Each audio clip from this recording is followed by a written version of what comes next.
Paramashivoham.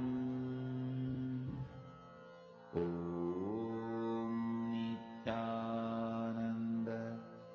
Paramashivoham. Om Nithyananda Paramashivoham. Om Nithyananda Paramashivoham. Om Nithyananda Paramashivoham.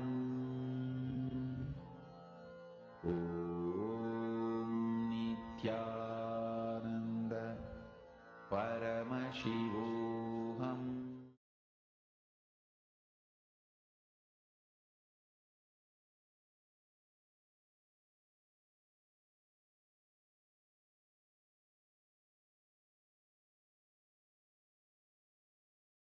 Life is the greatest miracle. Life is the greatest contribution. Life is the greatest gift to the universe from Paramashiva. Life is very extension of Paramashiva, my own being. Life is very extension of Paramashiva. When you realize and make yourself life positive, you give a superconscious breakthrough to yourself. When the group of humanity makes life positive decisions for themselves, they give superconscious breakthrough for their group. When a nation makes a life positive decisions and governance, it gives superconscious breakthrough to itself. If a civilization makes itself life positive, it gives superconscious breakthrough to itself.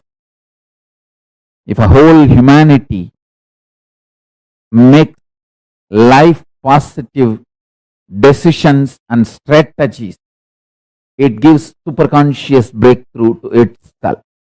Life is miracle. Life is the greatest gift from Paramashiva. Every life is miracle.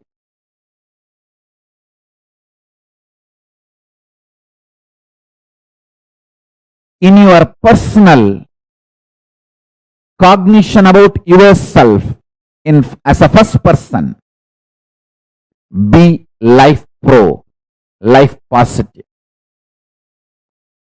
In the second person, relationships with the people in front of you, be life pro, life positive. With the third persons, be life positive, life pro. There is something called fourth persons. We don't even remember, like animals.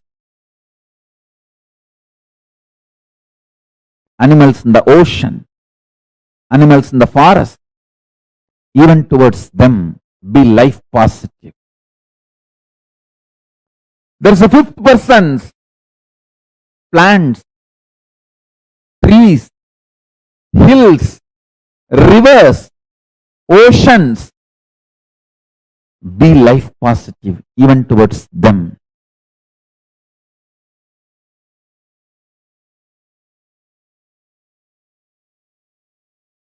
Listen intensely.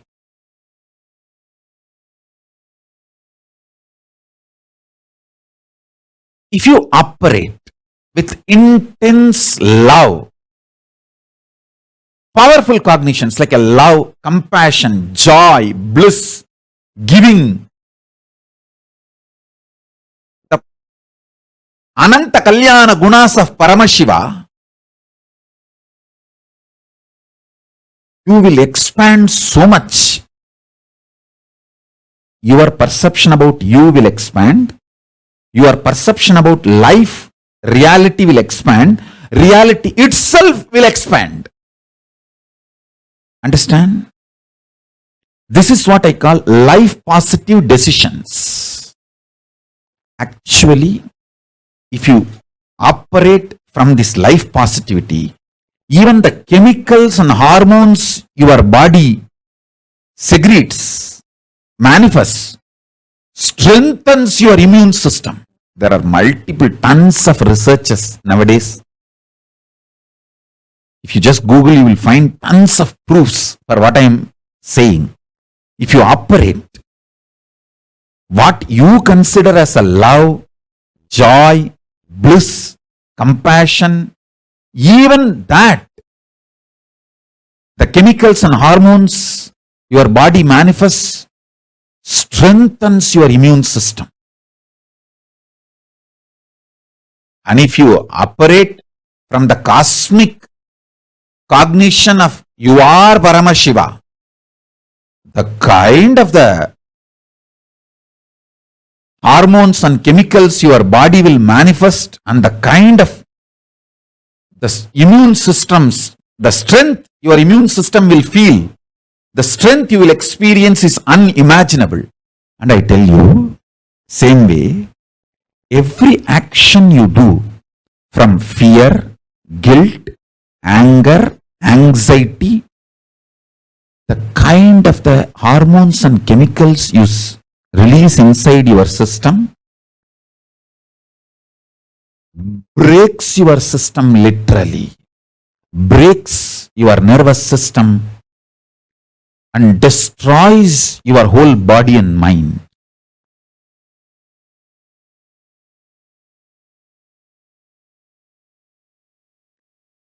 Absolutely for life. Make yourself more and more life positive for life.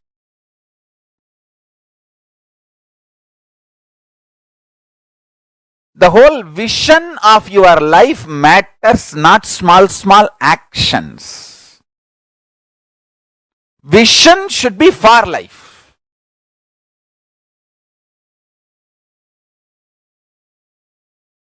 If a child is about to drink the poison without knowing it is poison, a mother may not be very polite in stopping the child.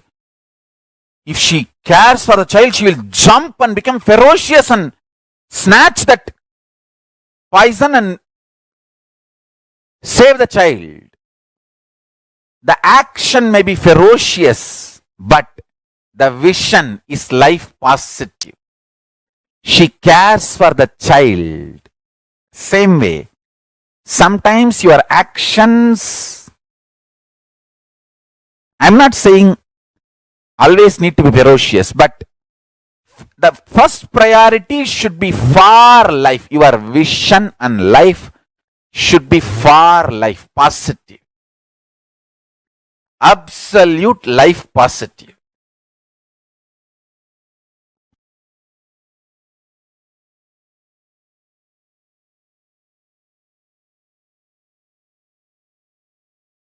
Saguni may look very sweet. He was very sweet to Kauravas. But his vision was not for the life of Kauravas. He was destroying Kauravas. He was looking very sweet, behaving very sweet. Does not mean he's a good guy.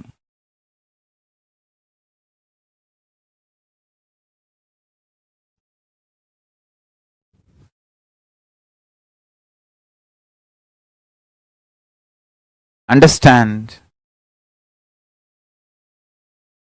Our priority should be for life. Vision. Life positive.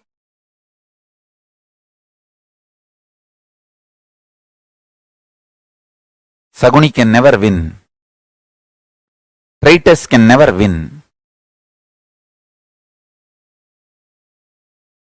They are fundamentally life negative people.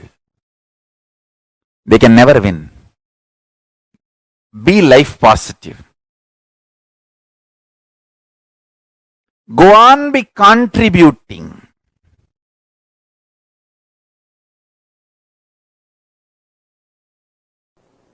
Pure life positivity,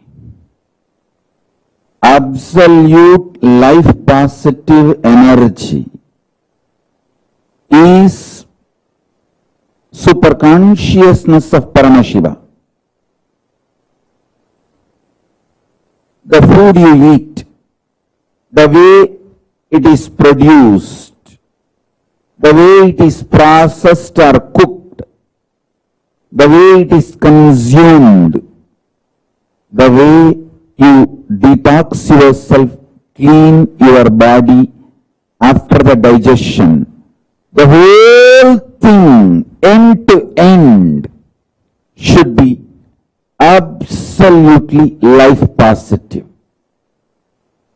Same way, the words you generate, see, the pure vibration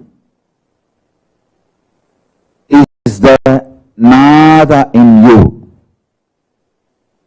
How you convert that nada into sabda,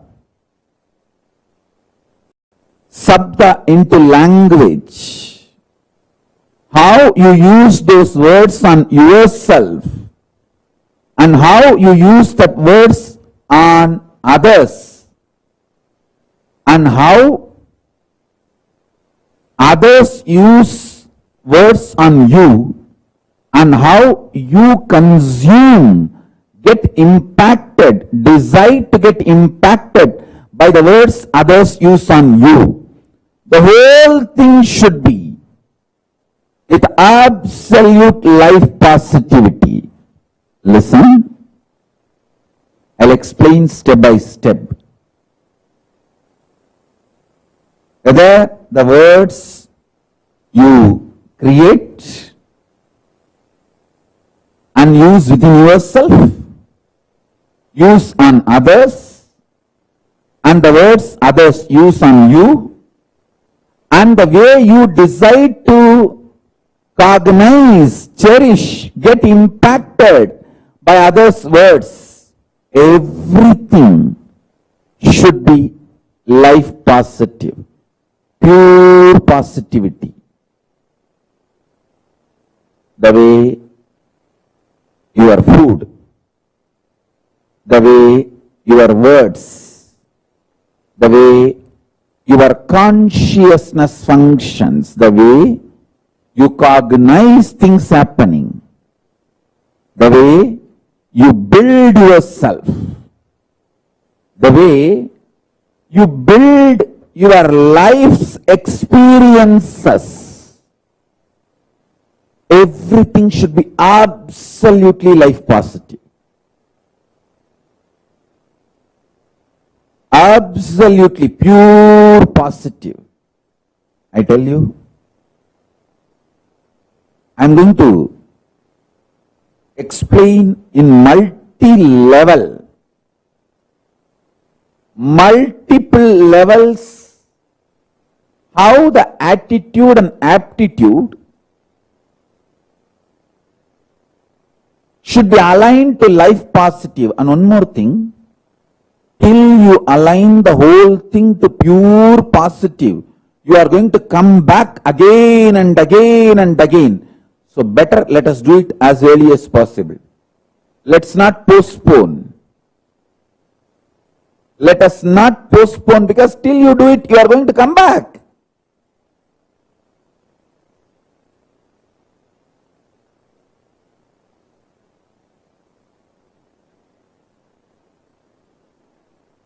In every level, experience absolute life positivity.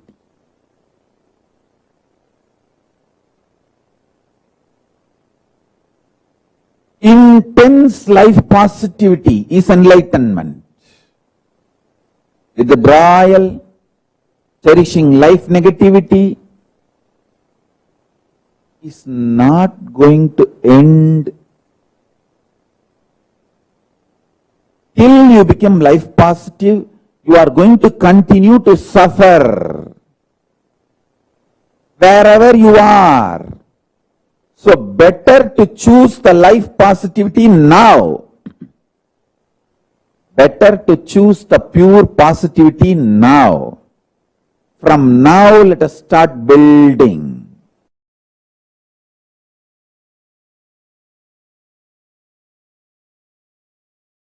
Intense life positivity. Intense life positivity. Intense life positivity.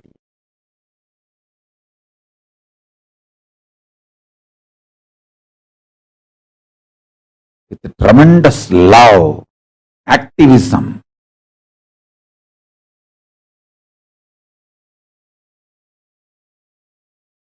My gurus were focused on making the right fermentation inside me.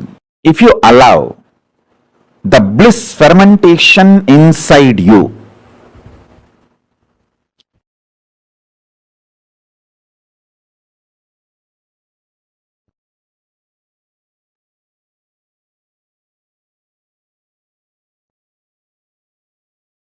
you will be attracting so much of life positivity.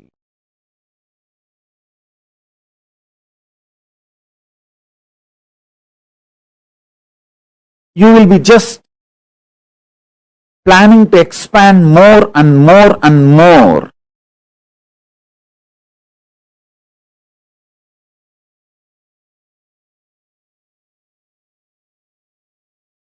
I'll give you the signs of how bliss fermentation can be done inside your system, so that you can manifest sthiti, sustenance, maintenance energy of Paramashiva. Listen.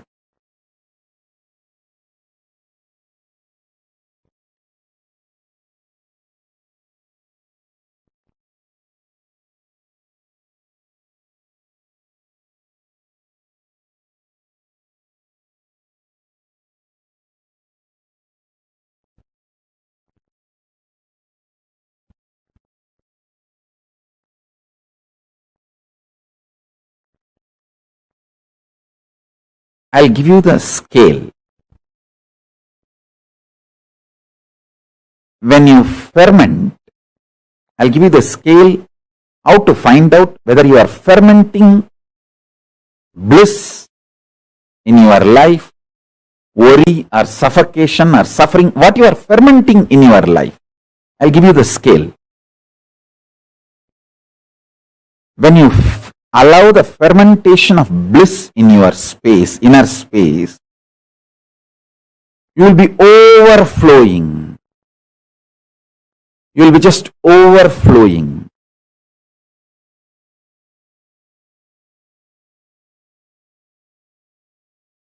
Excitement, inspiration, life positivity in your words, thoughts, energy, bubbly, bubbly.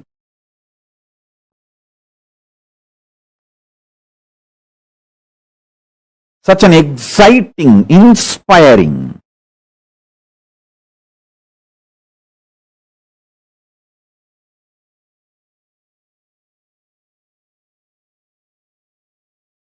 Your food intake will drastically reduce. Understand? Most of you eat because you feel empty inside. And you feel by filling the food, you can fill the emptiness inside. If you ferment bliss inside you, drastically your food intake will reduce.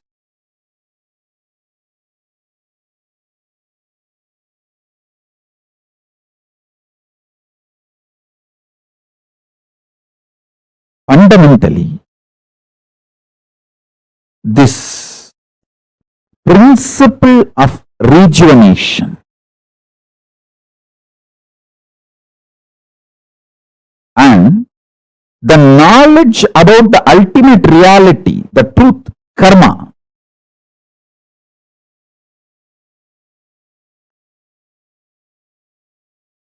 the ultimate truth is we just need to go on and on and on with the life positivity. There is no eternal hell in Hindu tradition.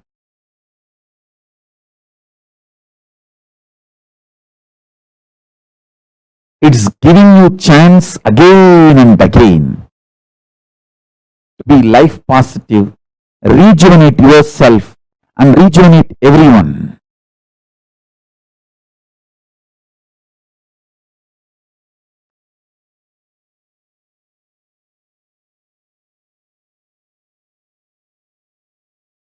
The principle of rejuvenation. Listen carefully.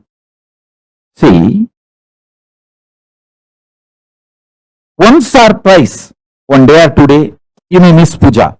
But if you create the ecosystem of doing puja every day,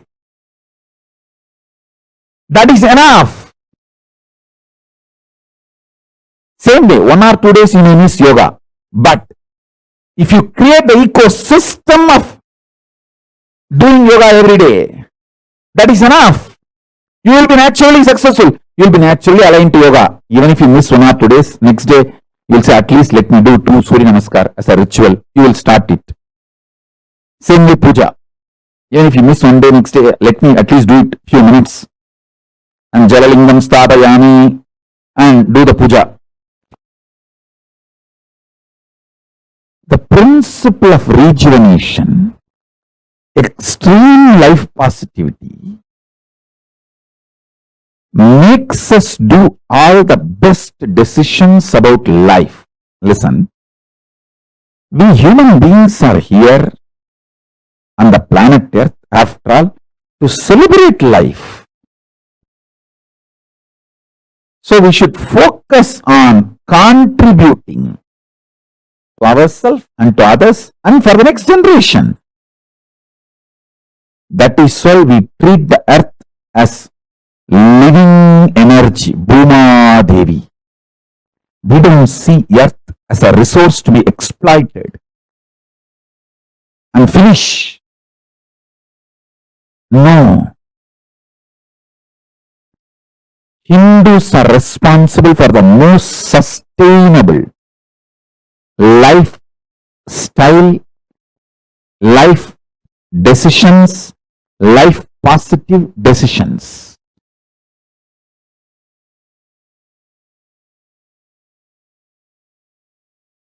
Listen, many times you get so attached with your reactionary, obsessive, compulsive behavior pattern. If somebody points you that pattern, you feel that they are binding you, suffocating you. They are controlling you. Hey, I am telling you who is controlling you and asking you to liberate yourself.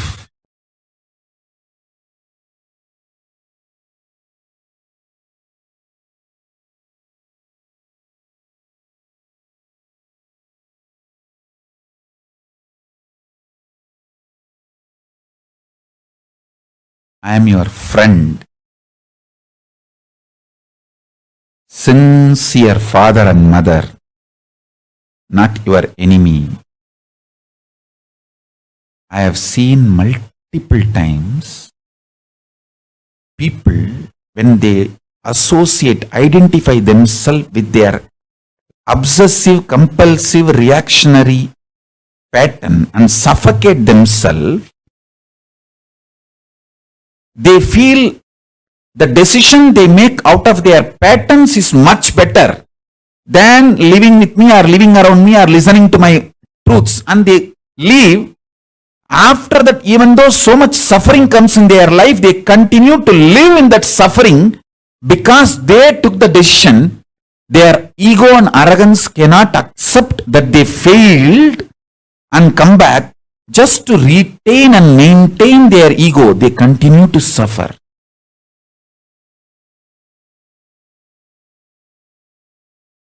listen very carefully. The so-called positive thoughts cannot exist without the so-called negative thoughts. Like that is why this positive thinking and all doesn't work. Life positivity only works. Positive thinking does not work. Life positivity is different from positive thinking. Be very clear. Positive thoughts and negative thoughts will always coexist. Life positivity is the foundation. That's a constant. If you study the electromagnetic forces laws, electrostatic forces laws, all the principles, the constant is life positivity. There is no life negativity for life positivity. But there is negative thought currents for positive thought currents. Both are centered on constant, which is life positivity.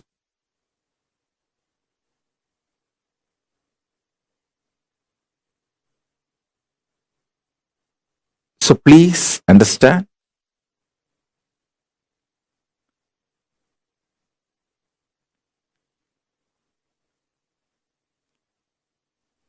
When you feel you are a broken part, you will always be afraid of the other pieces. If you know there is a constant which is in you, how much ever you have self-doubt, self-hatred, it will not go beyond certain limit. See, there are some people, they know, I fight with my husband, I fight with my wife, but I will never go to the extent of divorcing, leaving them. So that is what I call, even for your negativity, there is a limit. Even for your negative thoughts, there is a limit. Even for your self-doubt, there is a limit. So that self-doubt will have a self-confidence. Self-confidence will generate sometimes self-doubt. But both finally is established on the self. When you know that self's quality, that is life positivity. Self-doubt or self-confidence is like a self-doubt is negative thoughts, self-confidence is positive thoughts, but self is constant.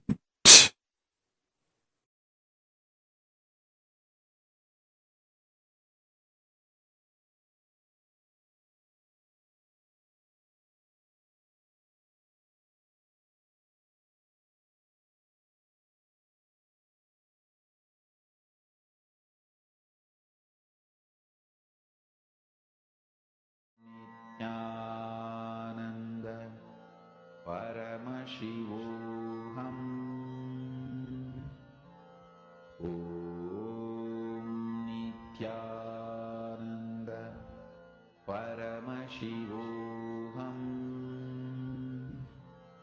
Om Nithyananda Paramashivoham Om Nithyananda Paramashivoham Om Nithyananda Paramashivoham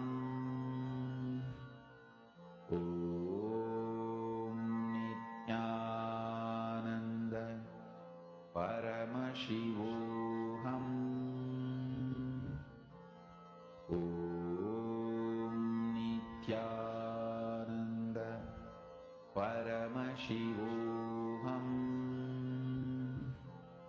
Om Nithyananda Paramashivoham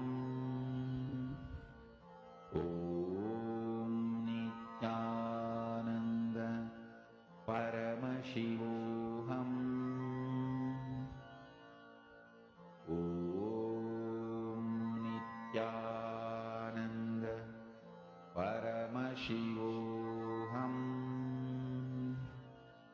Om Nithyananda Paramashivoham. Om.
Life is the greatest gift to the universe from Paramashiva. Life is the very extension of Paramashiva. Please, like how Swamiji so beautifully revealed to us, right? Where Swamiji said that the life positivity is not about positive thinking, but being your very cognition itself being life positive. It is not just having some positivity in your thinking, but you being life positive. How many of you have seen that the cognitions that you carry, many times, even though the situation would have not been actually so bad, just because of your cognition, you have ruined something for you. Like you just that one cognition that you cognize something wrongly, because of which you have had something like you literally messed it up almost. Anyone who has experienced it? See, intense life positivity is enlightenment. If you operate from life positivity, even the chemicals and hormones that your body secretes manifest, strengthens your immune system. Whether the words you create and use within yourself or you use on others, and the words others use on you, and the way you decide to cognize, cherish, get impacted by others' words, everything should be life positive. I mean, all of us do get impacted by what other people think about us, tell about us, talk about us, and how they hold us. How you hold life, how life holds you, how you experience life. Swamiji is saying all of these should be life positive. Can I request all the participants to take a moment and share your understanding of what you cognize as life positive, being life positive here. Take a moment, and all the participants take a moment to post it now. What do you mean by being life positive?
Nithyananda.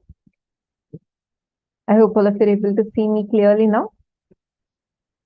Come on, take a moment and all of you are going to share with me, what does this one statement mean? Dear all, today we are at the last day of this season, of this program. And I know so many of you have been here sitting, sincerely attending every session and being here and being part of this amazing journey. Can I request all of you to please come and sit down in front of the camera? What we are going to be learning right now is going to be something phenomenal. Take a moment. Sonia Rao, yes, you're asking, will the next program be in the same time zone? Yes. It is going to be in the same time zone only. Nithyananda, all the participants, please can I request every one of you to come and sit in front of the camera?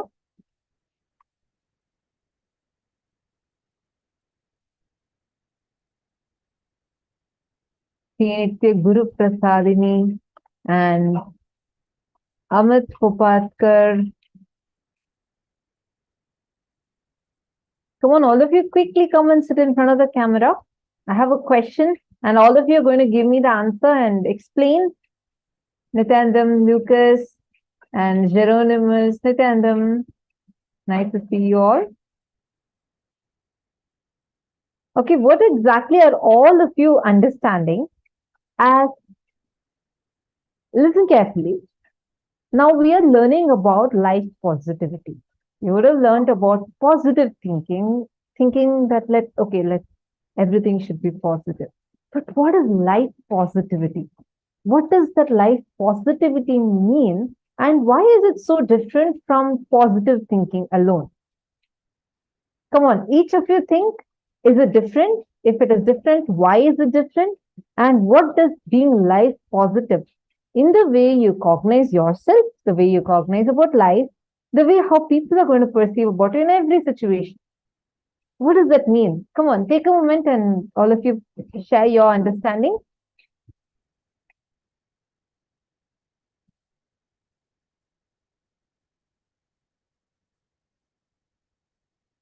What is the difference between just being life, like just thinking positively versus being life positive? Akshay Gunaya, Samuel Rodriguez, Punizanaya, and Nitya Devarupa, Lucas. Yes, Nithyananda. Can I request all of you to take a few minutes and post?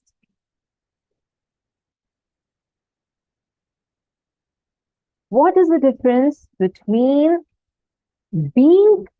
thinking positively versus being life positive? Very situations auspicious. Life positive, anything, goals, ambitions, actions, etc. that does not involve killing or harming any other being. Vision of expansion and having more. Having the right cognitions about life is life positivity. Okay, Boran Firat has posted this. Having the right cognitions about life is life positivity. Wonderful. Boran Firat. Sorry, I hope I'm getting your name right. I apologizing if I'm not pronouncing it properly. See, having the right cognition about life is life positivity. Can you explain to me why is this the same as positive thinking? Or if not, what is the difference? What is the difference between life positivity and positive thinking? And why is Swamiji saying for us to be life positive? Come on, all of you take a few minutes and share.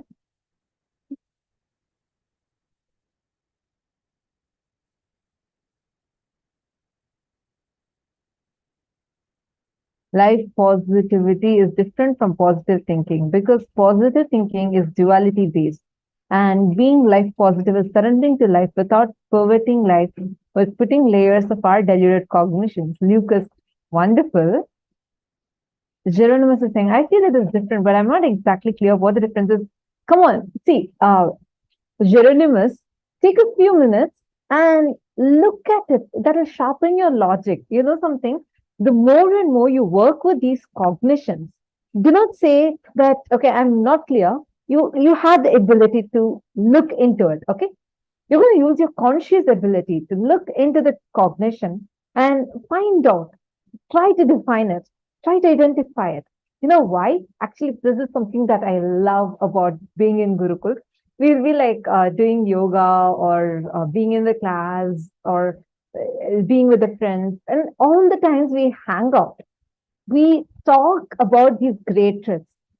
I grew up in Gurukul, Swamiji's Gurukul. So I keep referring back to that because I grew up. That's my childhood. I should say I had a golden childhood with the blessings of Swamiji. Like you'll see 7-year-old kids, 8-year-old kids, all of them would be sitting and every one of them would be coming and talking to us. And they'll ask questions like, a simple example. Okay, someone came and told me, I told, oh God, I'm getting late. Time is too tight. And then the kid, 8-year-old kid, she comes and asks me, time is tight? What is time? I said, it's just time, you know, what you see in the watch. And she was like, no, what is time? Try to define time. And I'm like, yo, what is time? Is it just something that we all are collectively perceiving as something? No, it actually has a factual impact. Like this is the way we discuss. So why I was telling this is Hieronymus, yeah, I see you sincerely sitting and listening. Try defining it more. It'll help sharpen your logic, the way you cognize.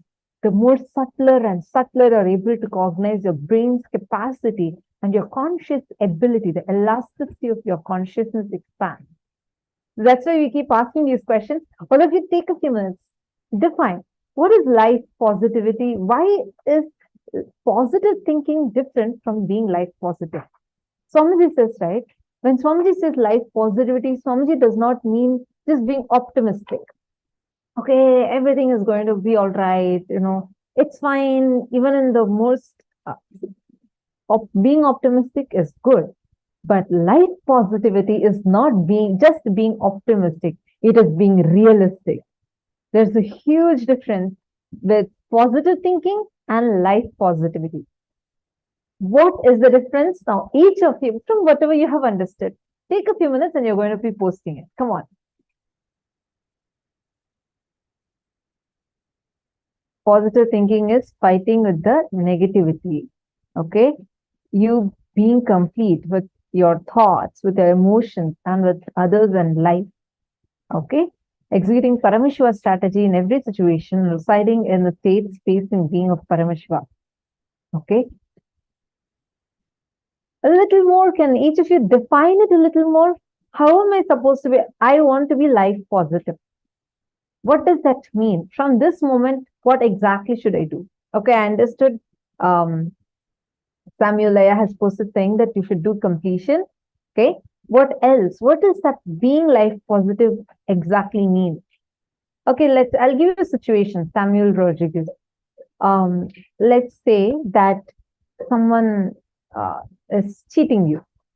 Okay, someone you didn't expect is cheating you, and you feel really broken inside, like because they cheated you. Now, how do you handle the situation if you are someone based upon life positivity? Come on, take a moment and post it.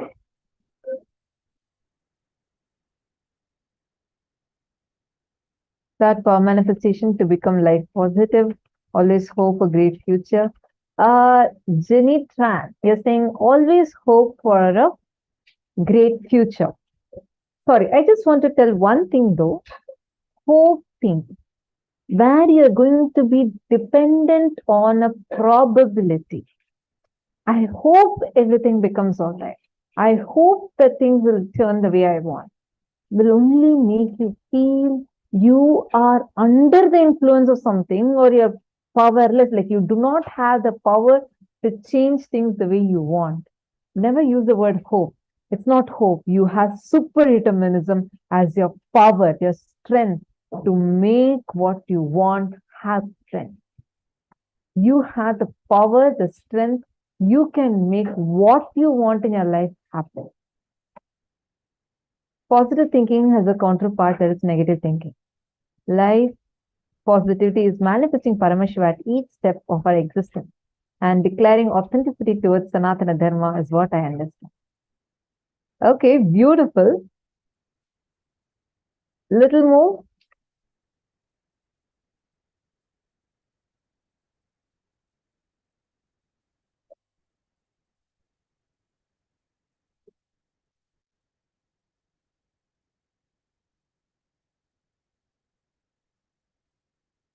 All of you take a few minutes and post. Come on. Little more. Hey, each of you are endowed with the huge amount of powerful cognition. Come on. What does Swamiji mean when Swamiji says, okay, I'm going to show you all the definitions that Swamiji gave so that we all take a few minutes to cognize, contemplate. And then you're going to be posting your understanding again. All right? See, whether the words you create and use within yourself, use on others, and the words others use on you, and the way you decide to cognize, cherish, get impacted by others' words, everything should be life positive. What does this mean? What does Swamiji mean in this? Actually, I have a very, very powerful, a very small, but a very powerful incident, which like completely changed the way I think. Because I always thought, okay, every time I remember the powerful cognitions that Swamiji has taught, I always think that, you know what, I have actually been like applying that. So automatically I'll be looking at life from that perspective only. So in Gurukul, right, once I lost something that was very, like, something very important, I lost it. And at the same time, another Balasant also lost the exact something like that. What's important? And both of us were like searching for it for quite a long time. And it so happened that happened after many days, like someone had just left it. It was lying on the ground, and it's like pure coincidence that even the other person's also was found in the exact place that the other person who lost it. So both of us almost at the same time spotted it. And as I was picking up, I was just so incomplete. Like I was like, who will take and put it here? Like, how can this come here? Someone has taken, how can anyone take it? And I'm like, literally, I don't know. I'm just ranting out and I'm going and picking up. Almost at the same time, the other person also found the thing that she had lost. And she came and she said, oh my God, thank you, Swamiji. Somehow someone has kept it here and I got it now. So I'm so grateful. Thank you, Swamiji, for manifesting this.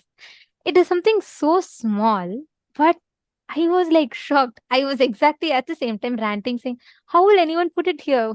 Who can put it here? Why will someone even take it in the first place? And I was like, I chose to get so incomplete about the exact same situation. There was another person who had the exact same situation as me, but the way she chose to entertain or cherish the cognition that life presented to her was so different. She was filled with gratitude for the exact same happening. And that incident will not be an incompletion in her. Instead, it would have been, she told, oh, okay, then I was just praying for this. I know I got it. Next time I'll chant Mahavakya more intensely and I know I can get it easier. It is just the way we perceive life, the way you cognize everything that life presents to you.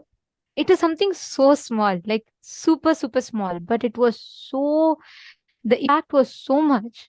I remember this after like even 3-4 years, because for me, it was like literally like a slap on my face, because the way I just took life was so different from the way the other person took it, right? It reminds me of a beautiful story of a Zen master who was about to die. The Swamiji will say, who was about to die. And he will ask that the disciple will go and say, Master, what is the essence? Like, what do you want us to all to remember? What are the main things? Like, what are the things that you followed? And who is your guru? So he says, whole life was my guru. But I will tell you the most important incidents. And then he'll say, first he'll say is a robber. The disciple will be shocked. What, a robber? And then he'll say, yes, during my wandering days, so many times I would just give up. I will say that, it is not going to happen. But the robber who was there, who had given shelter to me, almost every single day, he will just say, God, please, thank you. I'm sure today it did not happen, but tomorrow you will make it happen. And almost every single day, without giving up, he would stick to it, and he will make sure that he is not giving up, and he'll make sure it happens. And the second one he'll say was the child. Once the master got so, in his journey of enlightenment, he got so egoistic. He thought that, I've mastered everything. So he saw a child walking with a candle lit in the hand. The master goes to the child and says, he asks the child, do you see this, the fire? The child says, yes. Can you tell me the source of the fire? Where has this come from? And he thinks like, he's so proud. So there are others watching it. So he wanted to ask the child. And the child looks back at him and just blows out the fire and laughs. Then the master asks, what are you doing? Then she asks the master back, can you tell me where this fire went? That is exactly the place it came from. The master said, then I realized I had learned nothing. I am in the exact same spot as a child who I thought knows nothing. So he'll share how every moment in his life, he chose to learn from life. And that is what made him enlightened. Swamiji will say, life presents to us so many situations. You can see a person drunk and you can say, oh, okay, that's what I can be. I can be a drunkard. Or you can see and choose to be saying, okay, if this person being drunk has suffered so much, I need to learn to not be that way. What you choose to cherish, what thought currents you choose to ferment in your inner space, that is what manifests as reality. Actually, very beautifully, Mahā Wong has posted, learn from life positivity from Swamiji. Though being wronged, being persecuted by the society, by the same people he wanted to lead to enlightenment, he never retreated from where he started and always expanded and keep on contributing more and more. Absolutely. This is something I really, really love about Swamiji, because I've seen this, and of course all of us are a witness of this, right? Understand, Mahā Wong, you perfectly caught the right thing. See, I was asking initially, what's the difference between life positivity and positive thinking? Many of you have posted such beautiful understanding, and very right. Life positivity and positive thinking completely different. Positive thinking is shallow, meaning it's like, okay, in whatever is happening, look at everything in a positive way. At some point, your self-doubt takes over. You'll have a voice mocking inside of you, will be like, hey, you can tell that to others, not to me. I know, I remember all the times we have failed. How come you're telling me to take this in a good way? You'll have a voice which is sitting inside of you and mocking you. So your positive thinking would not stand that. Life positivity is in your very cognition level, transforming, becoming powerful. That the moment you remember, it will just empower you so much. That is life positivity. This actually so beautifully, Mahā Wong has given the example of Swamiji, because if you just study Swamiji's life, you will understand.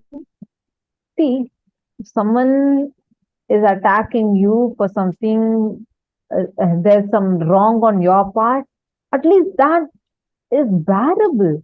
It's like brutally lying about you, persecuting you, doing character assassination. It's like, gosh, you cannot stand it. And physically trying to attack, assassinate. It's just scary, or I don't know what word to use. But the smile on Swamiji's face will not even reduce. That is being life positive.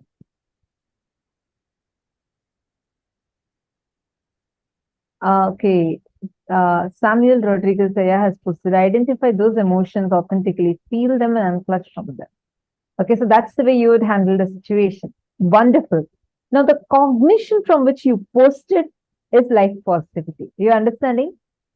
See, you didn't say, okay, I had to see the positive side of it, but that itself will be rooted based on powerlessness. Then that is being very shallow. You're only trying to be optimistic, but being realistic is where you are choosing the path of completion. The cognition which made you now err to the side of completion, saying that I am going to decide to unclutch. I'll put my awareness, I'll put my consciousness into where that emotions are raising from, shows the real life positivity in you. You understanding, Samuel? So that shows the kind of shift that your inner space has actually gone through, which is why your immediate response was not about saying, oh, I'll go and, fight with that person, or it did not say that I'm okay, what to do, this happened, so happened, I'm going to see what's positive about it. Doesn't work that way. Because you can talk it to others, but to yourself, you won't be able to do that. Because you know yourself, you're someone who's there with yourself continuously. But from inside, becoming complete, experiencing tremendous completion, and the bliss coming from powerful cognition is real life positivity. In multiple situations, I have seen how by being with Swamiji, even the worst of the worst situations, Swamiji will just transform the whole thing. Like you'll almost feel like, oh God, everything is just collapsing. Why is it like this? Suddenly, he'll just transform the whole situation and you will see he is there with you. You will see that every time the powerful cognitions he has empowered you with will just be there. He will be there with you, holding you, helping you, empowering you. Transwheeling has posted positive and optimistic thoughts, sometimes are negative thoughts, but positive actions to make life active. Let life have a mission to enrich others is a life that can make us enlightened. Wonderful. Transwheeling, thank you so much for sharing your beautiful understanding. I would just like to add a small point over here. Even our actions would come only based on the cognitions we cherish. So being life positive starts from the very cognitions you carry about you. Even when you go through your down, you very clearly know that there is still a component in me which is untouched by any of those ups and downs that I'm experiencing. Let me just sit and unclutch. Let me do the completion and let me pull myself out of this. That cognition is that inside of you helps you pull yourself out of your incompletion is that life positivity is sitting inside of you. No matter what, because you know, Swamiji, Paramashiva has told me, I am Paramashiva. That's it. With that, I declare, let this change. You will see it changing. How many of you have had such experiences? Actually, that's why Swamiji will say that the word life positive that Swamiji is using is just so that we understand the context from which Swamiji is saying. But Swamiji says, Swamiji says that I don't believe in all this life positive blah and crap. Swamiji says that Swamiji's teachings are not life positive, it is life realistic. It is not optimistic, it is a realistic view of life. Because the moment we talk life positive, though we are not convinced, we say, all right, it could have happened for some good, like she was saying, right? Something it can happen. You will only be hypocritic to yourself by trying to act like everything is normal. No. Life realistic cognitions these are. When you surrender, when you say, Even if the worst situation comes, Paramashiva will take care. Swamiji has told, then everything is auspicious in life. Nothing can fall apart. These are all not life positive thinking. Means not in the sense that we understand. It's not like these motivational quotes.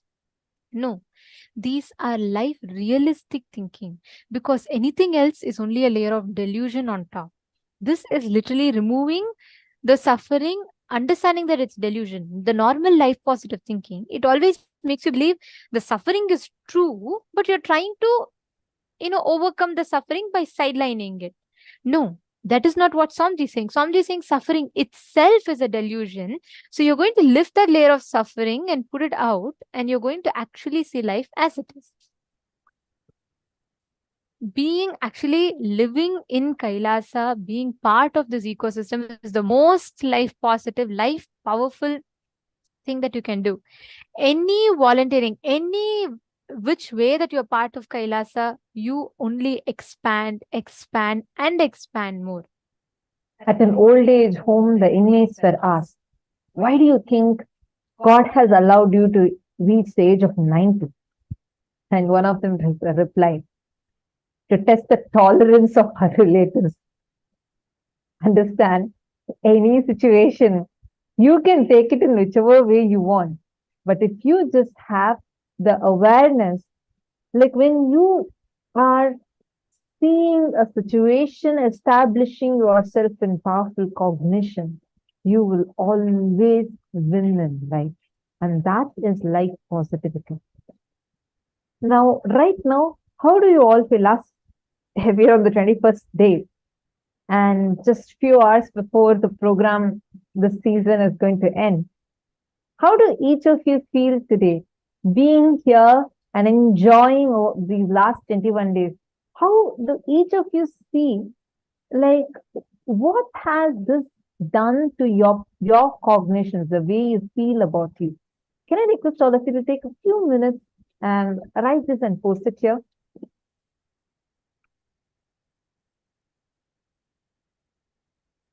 Take a few minutes.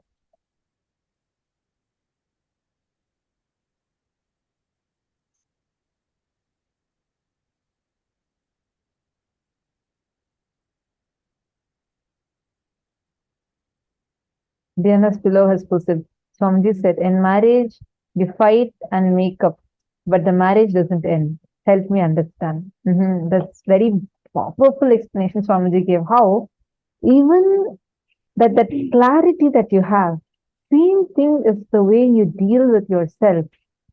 Your self-doubt also has a limit, because it is from that self-doubt, you even sometimes the confidence on you gets created.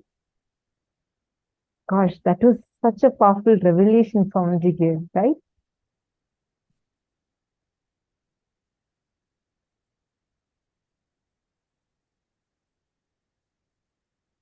When you become part of Kailasa, when you live, when you are making yourself, when you're continuously seeing life in a realistic approach, that is the right way of seeing life.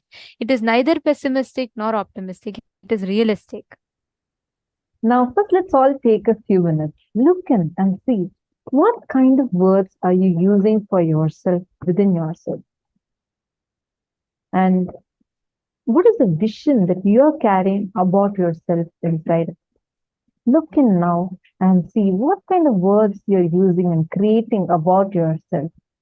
What words are you using on others? What words are others using on you?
Now, as all of you are writing this down, we're going to be entering into a very, very important and a beautiful segment. And I know all of you have been waiting for this one.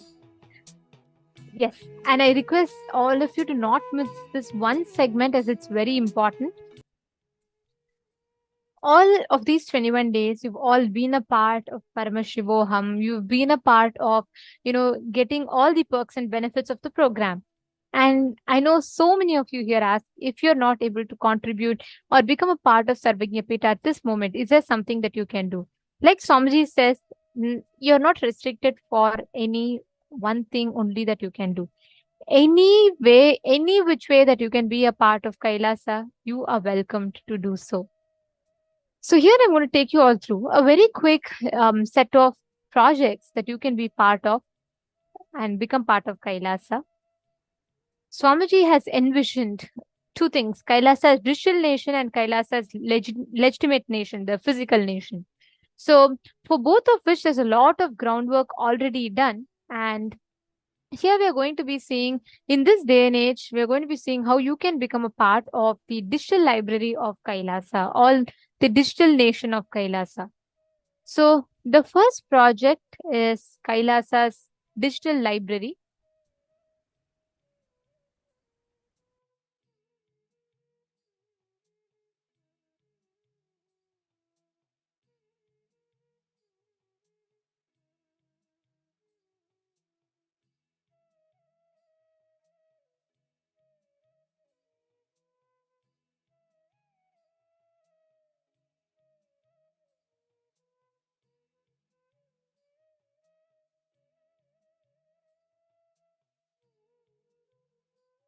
So the Nithyananda Hindu Library is the largest collection of the world's largest collection of the Hindu palm scripts and Hindu manuscripts and palm leaves collection. So the next one is Kailasa's Hindu library is aimed towards Swamiji's mission of collecting, preserving, restoring the largest collection of Hindu manuscripts and the repository with the largest collection of books and manuscripts of Hinduism. Let's say starting from you wanting to do, let's say, you want to know about Hinduism, you want to know about Vedas, Agamas, Upanishads, everything A to Z, you get it here. So all of these projects that we're sharing with you all is all in progress. Many of it has been successfully established already. Most of it are in progress and it is happening right now.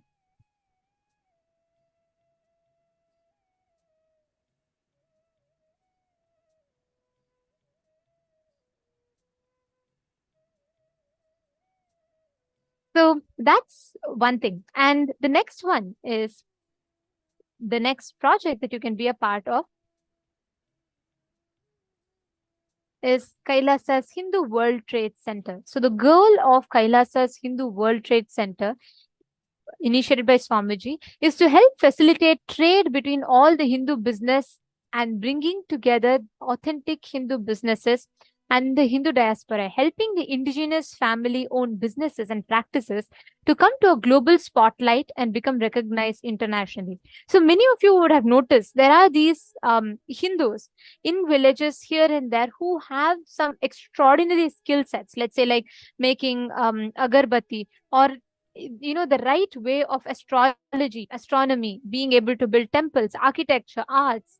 But all of these, literally, there's no platform for them to make a living out of this. And almost everyone we are losing these sciences because we do not have a way to use it. We do not have a way to revive this. So Swamiji is building this very beautiful bridge, the Kailasa's Hindu World Trade Center, through which Swamiji is reviving this entire platform, creating one bridge where anyone from anywhere in the world can join and make their business.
Anandam. Firstly, our sincere apologies to all the participants. Almost for the last 10 minutes, you all had lost our audio. So we apologize for the technical glitch. So we will be repeating. Do not worry. There was a small technical issue because of which all of you could not hear us for the last 10 minutes. So we sincerely apologize for that. So now back to what all of us were discussing. Can I have all of you back on cameras, please? Can I request everyone to come back? I apologize for that technical glitch that you all had to face. I request everyone to please come back on the camera because this session is very, very important. Ma Virupaksha, yes, I see your messages of no sound. Don't worry, you didn't miss anything. We'll be repeating the whole thing again. There was a small technical issue because of which all of you had lost the audio connection. If you're all able to see us and hear us, can I request everyone to put yes in the chat, please? If you all could see us and hear us fully, properly, and if our audio and video is good to all your places, to all your systems, please let us know. Please put a yes in the chat.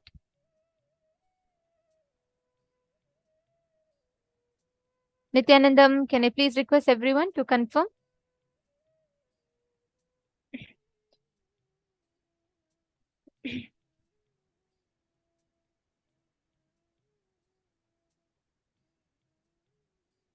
Okay, can I please request everyone to come on camera? Tatiana, Hughes, Ma.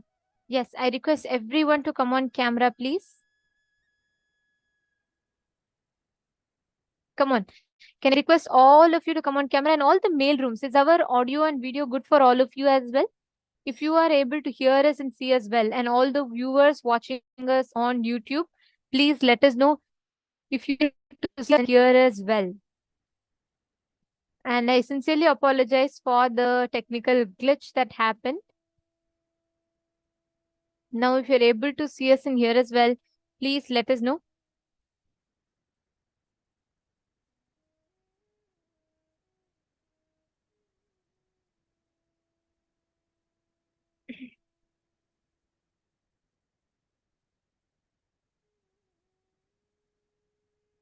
Yes, Samuel Hegemanaya, I apologize for that.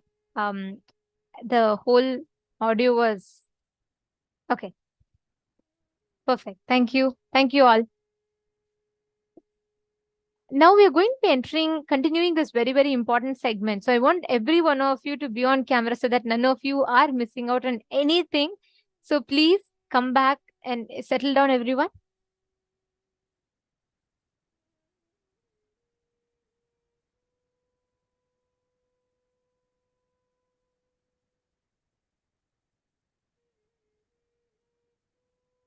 Great. Okay. Now, we are going to be taking all of you through the different platforms or avenues through which you can connect to Kailasa. Swamiji has given so many different doors, possibilities for each of you to connect. There are so many different projects that are happening and so many different things, that opportunities or doors that are open. Many of you might have heard of these projects before, but those of you who do not and who might have missed it in the past, we are going to be taking you all through this so that you can choose in any which way that you would like to be a part of. Okay. So like I said, the first one was Kailasa's Nithyananda Hindu Library. This is the largest repository of Hindu palm leaf scriptures and manuscripts. And we all know Swamiji's passion for these palm leaf scriptures. So this project is aimed towards creating digital library with the largest collection of Hindu books. Like, for example, if you have some source, if you know some libraries, some communities, there are so many people out there who do not understand the value of these books. And they're just many of them are being thrown away because of termites coming. So Swamiji is actually so passionate about it. He even buys those manuscripts which are being dumped, thrown away, and preserves them safely with taking care of the procedures for preserving the manuscripts and refurbishing it and making it available to humanity to use, not just as it is, but to make it available in a language that me and you can understand and apply in our daily lives. So anyone who has knowledge or who's very passionate about books, or you're someone who really like to do it, or you want to, you're passionate, but you would like to know how you can help, you can sign up for this. Wait, there's a lot of list. So listen to the whole thing before you choose one project. The next one is Hindu World Trade Center. Here, there are so many small businesses or family-owned businesses that Hindus run across the globe that people cannot access. Let's say you're sitting somewhere in the US and you would like to really get access to a traditional medicine available only somewhere in Tamil Nadu. You need to know how to buy it, but you have nowhere to go. But there's a family in Tamil Nadu who sells these traditional Ayurvedic medicine authentically done, but they do not have a buyer. To bridge this gap, to support the indigenous Hindu families, to keep that family-run businesses alive, Swamiji has created this initiative, the Hindu World Trade Center. This is almost like a bridging between the seller and the buyer, the Hindu seller and any buyer that wants. So that they can, it's like a bridge. So all these indigenous family-run businesses and traditions, which are almost dying, can be revived back. So that is the aim, that is the goal of the Kailasa's Hindu jobs. The next one is Kailasa's digital currency. In Kailasa's digital currency,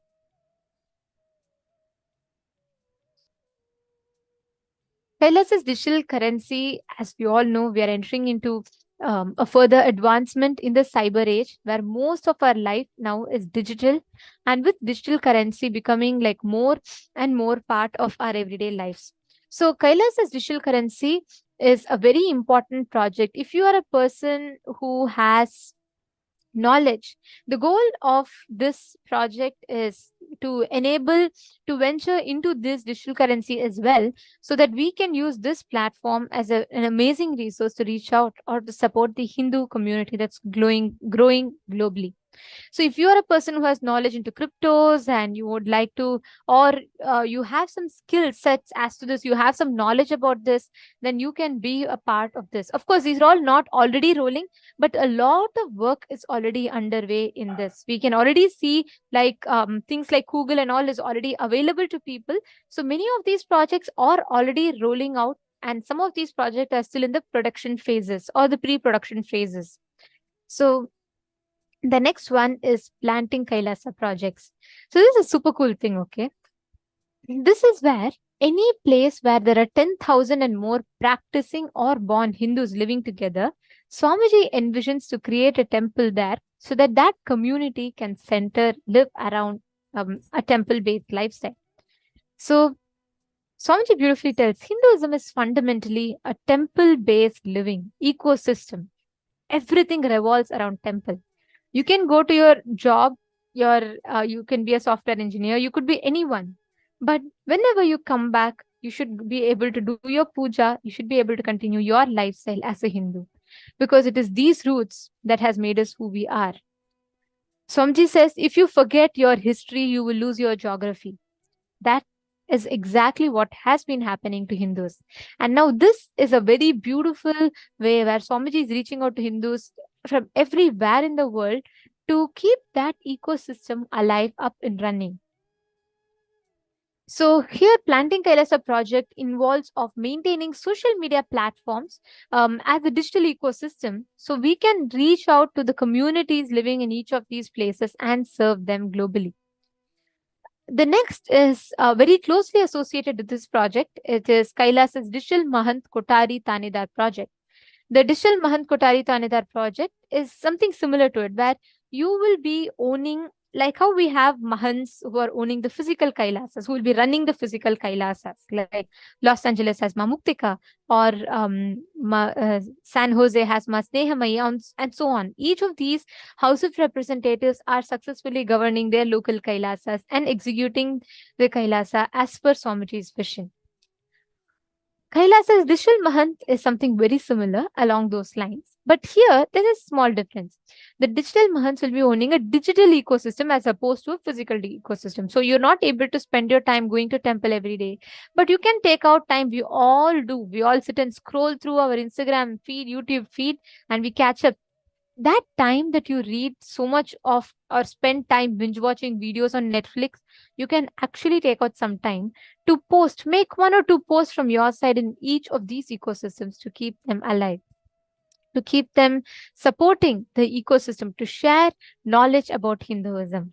So that is what this project aims to. It aims to reach out to all the people around the world, and we can enrich them through the social media. The next project is KAILASA's Ministry of Digital Archive. If any of you have any questions pertaining to any of these projects, please feel free to ask. You can feel free to go ahead, share and ask. So this is one of the most coveted project, I would say, because it's been almost more than 20-30 years since the whole Sangha has started and Swamiji established the Kailasas around the world. And this project is where you're going to go back to the archives, the old videos, and we are going to be chronicling them, collecting them, and publishing it for the world to enjoy. It has Nithyanandapedia, Hinduismpedia, and Kailasapedia. Hinduismpedia is focused on the rich, authentic narrative of Hinduism as it is, presenting the true history of Sanatana Hindu Dharma. Let's say you're a person who has a lot of knowledge in this, or you like to really do research and study about how our ancient ancestors were. And this Hinduismpedia focuses on presenting the prehistory of, before Swamiji descended on planet Earth till 1978, all about Hinduism.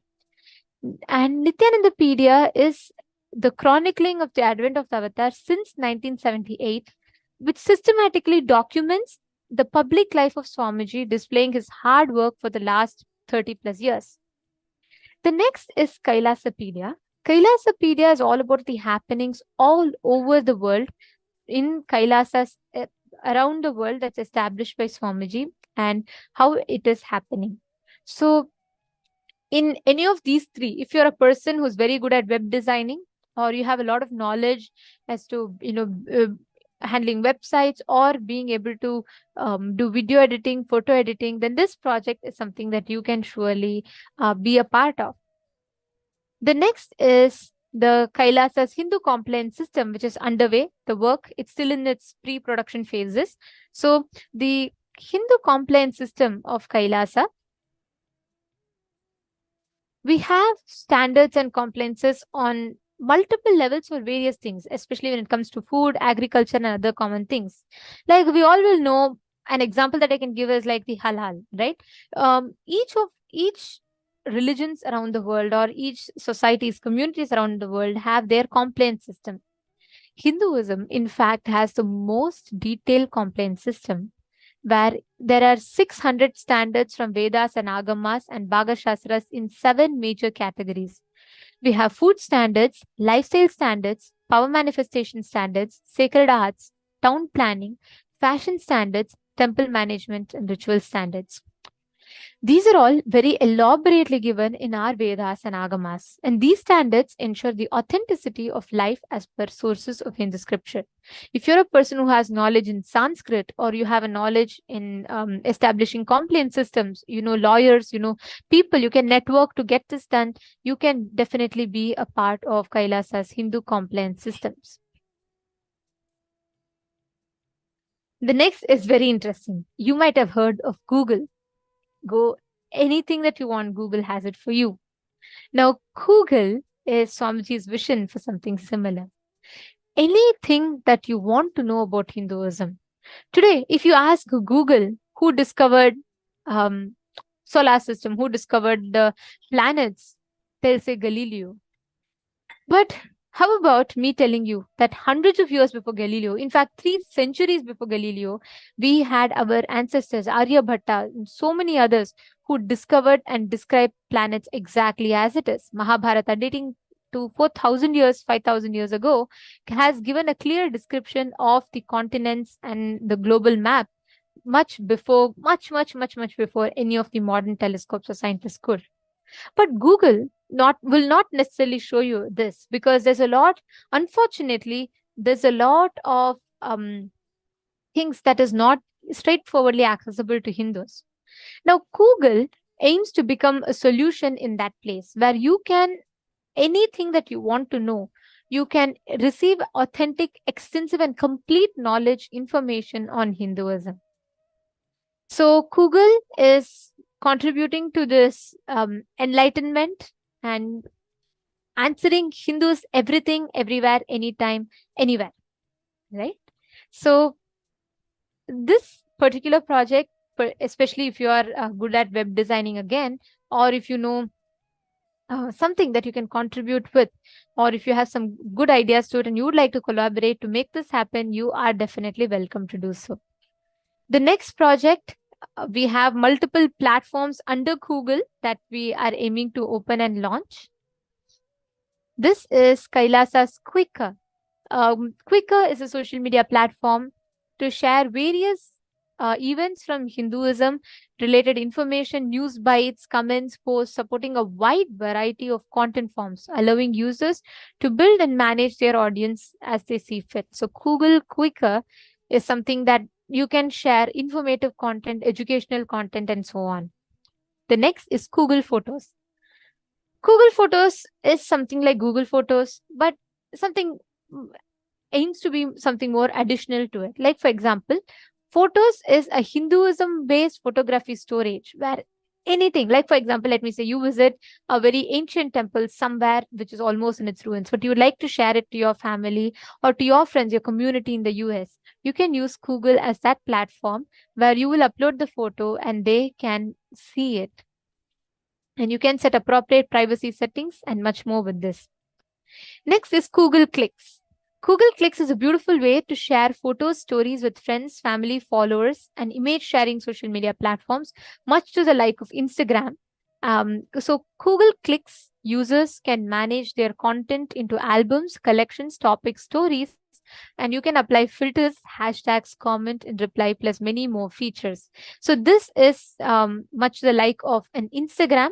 So, but I would say something more fun than Instagram, where you can share your stories, your ideas, knowledge about Hinduism, and so on this social media platform. So it's a good social media platform that you can spend your time on, because this is going to enrich, it aims to enrich and share knowledge about Hinduism. So all these platforms, once again, are in their pre-production phases, which means if you are a person who is very good at building apps, software, or programmer, or you have a lot of knowledge in coding, all of these, please feel free to join us in this Google creating the apps, development of apps or websites and all of that. So you can definitely be a part. The next thing that's coming soon is Google Music. So Google Music is where a collection of musics. This I know is jackpot for so many of us, because many of us are like, where do these songs come from in Darshan? Like, I would like to have it for myself, and I'd like to listen to it when I drive to my office every single day. Then Google Music has got your back. This has all Hinduism kirtans, chanting, songs, mantras, ringtones, and all such other Hindu audio material tailored for your listening pleasure. Whichever you listen, whichever you enjoy, Google Music has it for you. Next is Google Maps. Maps is another important application. We all use GPS maps. We use it so much nowadays that it's almost like, it's like a guide that even to the nearest grocery store, you use a Google map. Now, Google Maps aims to enable users to locate the regional and worldwide Hindu temples, landmarks. And you can know, for example, if there's any Diwali celebration happening in your vicinity, it'll pop up a notification on your map so that you can join that local celebration that is happening. So you can gather together in your nearest Hindu community to celebrate our festivals, culture. The next is Google Calendar. So Google Calendar is a comprehensive list of local and worldwide Hindu festivals, events, celebration, with many more useful features. And let's say, for example, you want to know when is the next Pada Puja coming up, when is the next Krishna Janmashtami coming up, and you want to know what are the preparations for that, what are the pre-rituals for it. As Hindus living in our local countries, we are many times out of touch. We miss the events, we miss the timings, we miss the things that is happening. So this Google Calendar aims to give you this platform where you can mark the dates, you can join the festivals, celebrations, everything at your will from wherever you are. So Google Calendar's goal is to keep you notified and posted on all the latest festivals and celebrations events that are happening. The next one is even more interesting. I just totally love the sheer vision that Swamiji has through each of it. Like, oh my God, what level of thinking through. The next one is KDial. KDial is also another platform that's almost in its pre-production phases, but this has already rolled out partially. It is actually actively happening department, because we do have these sessions, the power manifestation sessions, Akashic reading sessions, or we do have individual healing calls. It's already rolling out. It's a huge service that's already in store, in place. So KDial is another platform, another app per se, that aims to literally be like a suite of all services that Hindus can call upon anytime. Like how you have the 911, but this is a cosmic 911 where you can connect. And let's say you're building a house and you want to know which house should Rahu or Ketu be in, so that you can plan your house more successful. You want to have questions to astrology, you want to have third eye solutions, you want to have body scanning, healing. This is that one-stop solution. Just call and you get all Hinduism based solutions. Like you're really going through some mental depression or something and you would like to have a one-on-one conversation with someone, we got your back. KDial is there, and KDial can give you, it is that platform which any time you can access from anywhere in just a few clicks to experience solutions from any different walk of life that you are in. So this is largely rolling out, but the app itself, if you are someone who is very good in app building, or you know all these ways to organize these services, or like a call center, you're very good, you have some knowledge or expertise in these, you are welcome and open to, please feel free to sign up for this particular project. The next one is Hindu matrimony, an authentic Hindu-centric space for union of individual. So including extensive information of the sacred Hindu marriage rituals in accordance to Hindu scriptures. So you can find, if you are, you want to know your match, who is your match, your soulmate, or all of that, you can find out through this Hindu matrimony sites. You can fix your marriage dates, you can fix dates for the right important celebrations or events in your life, and you will be able to have it here. So Hindu matrimony is another.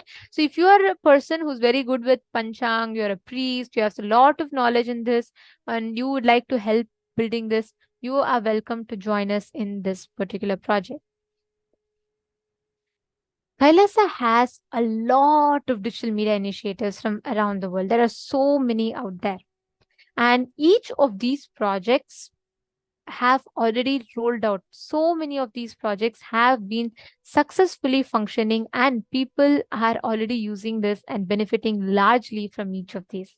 And Swamiji, as we all know, Swamiji is working towards creating that ecosystem where anybody, any Hindu who wants to, can join and become a part and benefit from all of these extraordinary gifts that Swamiji is offering.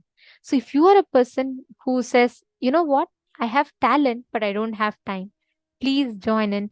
You can join in this and you can contribute your talent.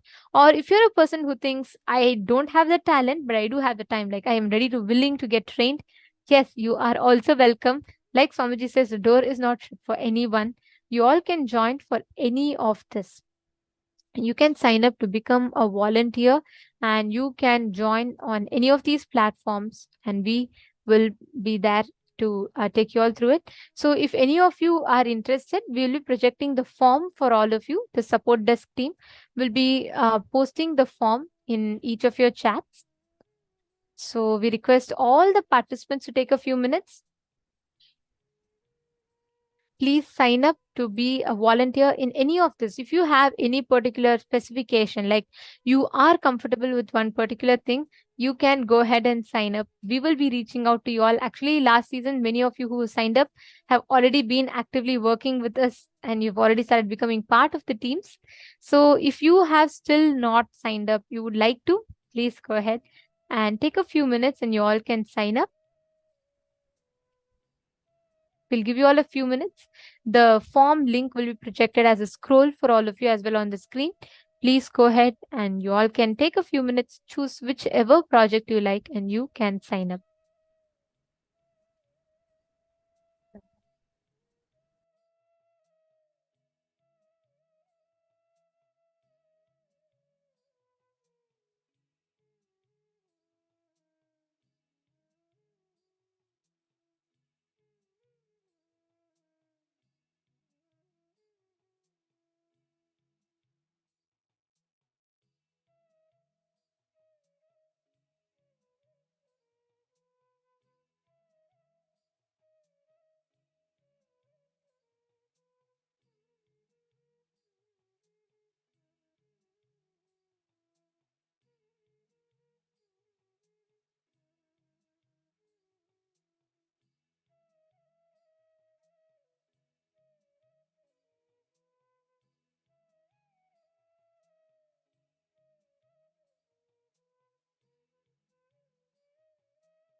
of you that would like to become part of any of this project, you all can take a few minutes and sign up to become a part. You can choose any of these particular project that you would like to become a part of.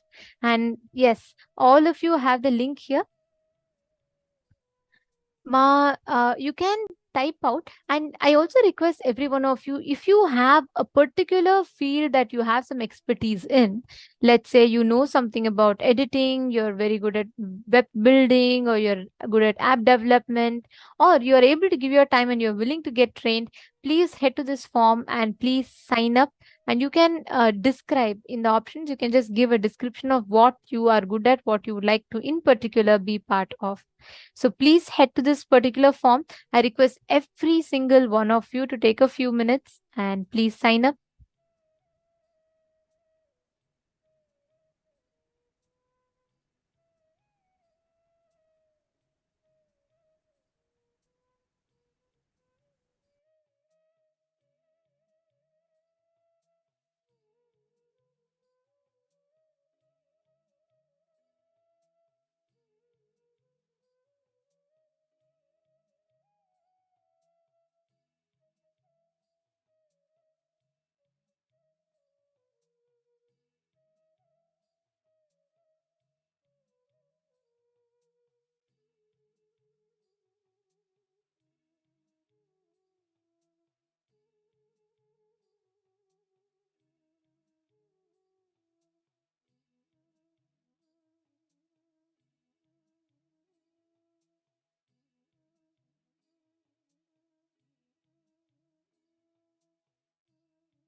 Yes. Hope all of you had enough time to sign up. Now we're going to be entering into the next and a very, very important session where we will be learning about collective integrity, a very important aspect of manifesting Kailasa.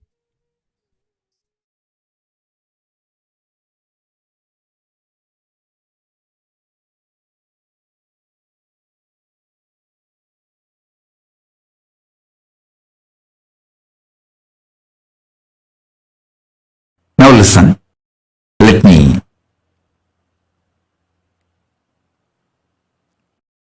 tell you. For the ship to stay afloat and reach the place where it need to reach,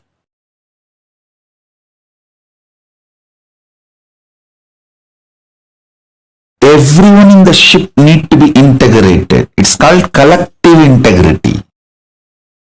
A maintenance engineer cannot think, oh, I have done my job, but the fuel manager is not doing his job, or the cleaning person is not doing his job. So if the ship sinks, I will not be blamed, I will not be questioned, I am safe. Let whatever happens to others, or whatever others do or don't do, what is there for me? That level of integrity will not work for the ship to stay afloat. This is exactly done by the Hindus.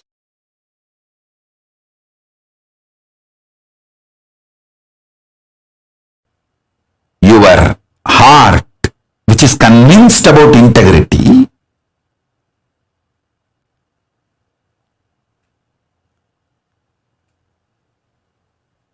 need to convince all the organs of your body and organs of your life. See, when I say organs of your body, you all understand. Heart, lungs, brain, intestine, all the organs. You all even feel, yes, I should convince all the organs of my body. True. But why should I convince the organs of my life? They should convince themselves.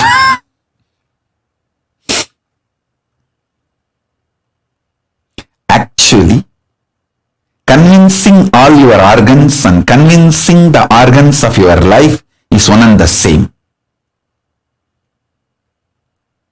All of you listen, if you are not able to convince your husband, some parts of your brain is still not convinced about it. If you are not able to convince your wife, some parts of your emotions are still not convinced about it. So each organ actually holds the key for each relationship you have in your life. Convincing the organs of your body, convincing the organs of your life is one and the same. That is why I insist on collective integrity. I insist on collective integrity.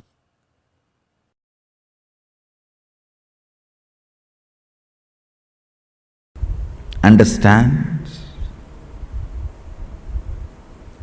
Your stomach pain will be directly connected to the cobwebs you have not cleaned in your bedroom. Your ulcer is directly connected to the outside veranda you have not cleaned your house. Don't think how can that and this be connected.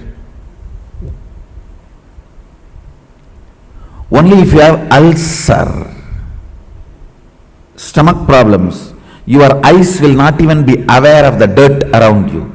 If your eyes are not even aware of the dirt around you, something is boiling inside you. You are preoccupied. All preoccupation manifests ulcer, understand? All preoccupation. If you take haritaki powder, you will clean your house. This may all look very funny, very funny side effects. You think, oh, if I take Aritaki powder, I'll clean my restroom. That I understand. Why will I clean my veranda? Live, you will understand. Many of these things are interconnected. Many of these are interconnected. If you take Aritaki powder and heal the ulcer inside, suddenly your words towards your mother-in-law will become soft and completion based. The relationship will develop. It's too funny. It is too funny. What affects what? Which one touches which one? It is too funny.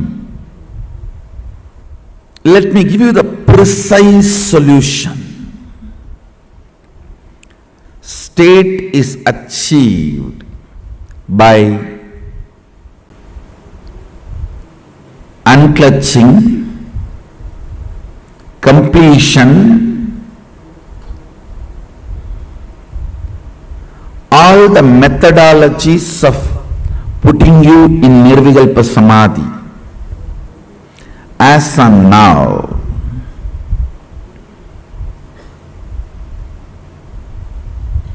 Understand, I don't see any of my disciples at least manifesting any power without touching the Nirvikalpa Samadhi. And I also make sure you don't manifest powers before you touch the Nirvikalpa Samadhi, because if you start manifesting before you touch Nirvikalpa Samadhi, it will be Siddhi, not Shakti.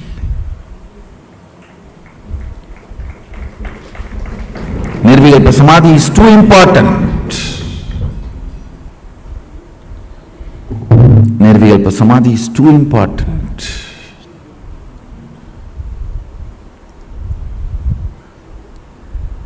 State is achieved by unclutching, completion. Of course, ultimately by initiation. The Shaktipada puts you into the state of Nirvikalpa Samadhi, state of Sadashiva Tattva, oneness with Sadashiva. The space is created by more and more completion with others. When I say completion with others, whatever you perceive or cognize as others, making them part of your oneness is completion with others. Understand, whatever you cognize as others, persons, river,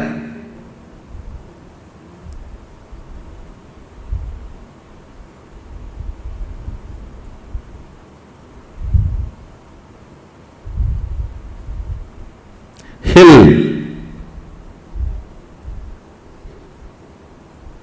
whatever you may cognize as others, imbibing them as part of you,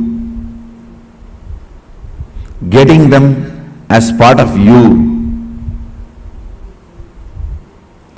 making them feel as you, recovering your oneness with them is completion with others. Understand? I am defining completion with others. Anything, anybody you cognize as others, bringing the original cognition back that they are one with you, waking up to the oneness with them or at or it, realizing the oneness again is completion with others. Completion with others is not apologizing to others.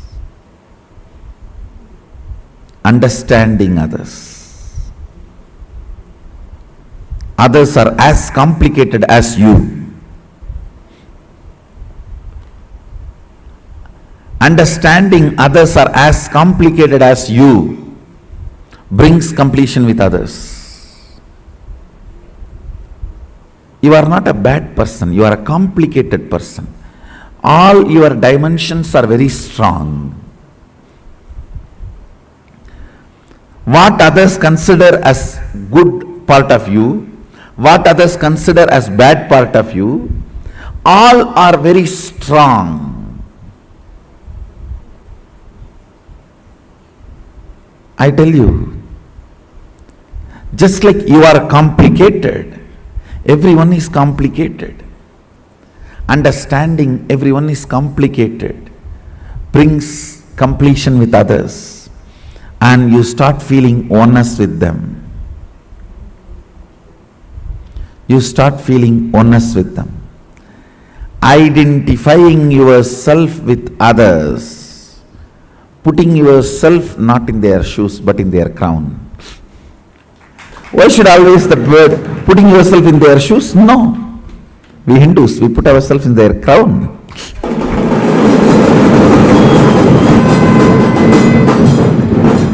Understanding the complications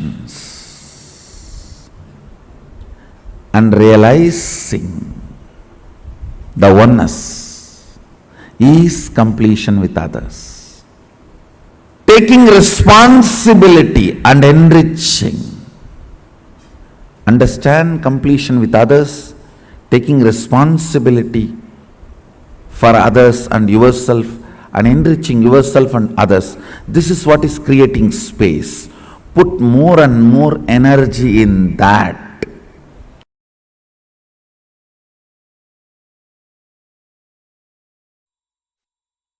All your patterns, obsessive, compulsive, reactionary patterns, are not worthy. Life, Paramashiva's powers are only worthy to manifest, celebrate, enjoy. Listen carefully. Listen intensely.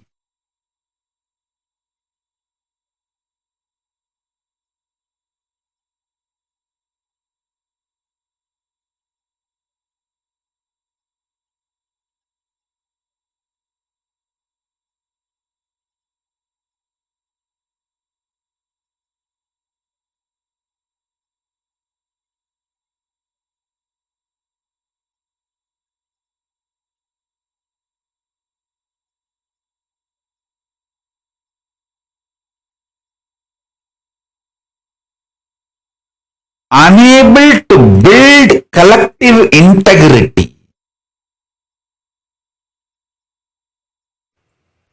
is just because of your obsessive, compulsive, reactionary pattern. Understand? Whatever stops you building collective integrity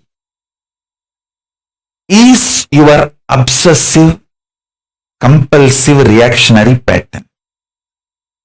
Sit and pen down what stops you building collective integrity around you. Behave ferociously with those patterns. You usually behave ferociously with the people, not with the patterns. Behave ferociously with the patterns. Behave cutely with the people. You do opposite. You behave ferociously with people and behave very cutely with your patterns.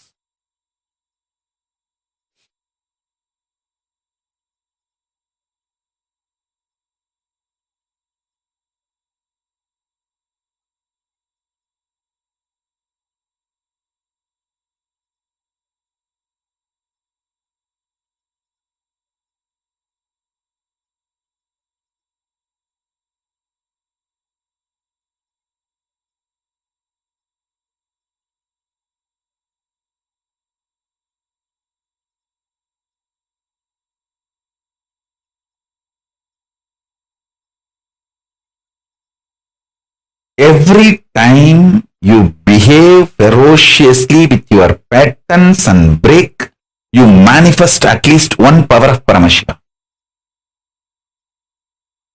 Listen.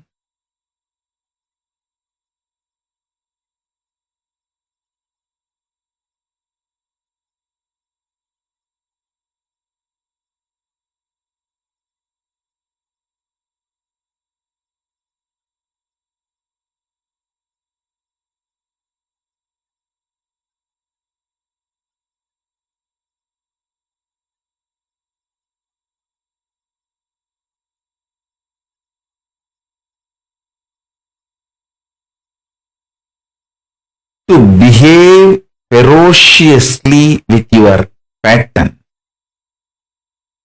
you don't need anything other than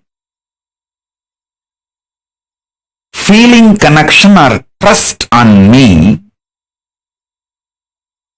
because the trust you have on me will naturally manifest as the courage to execute my words.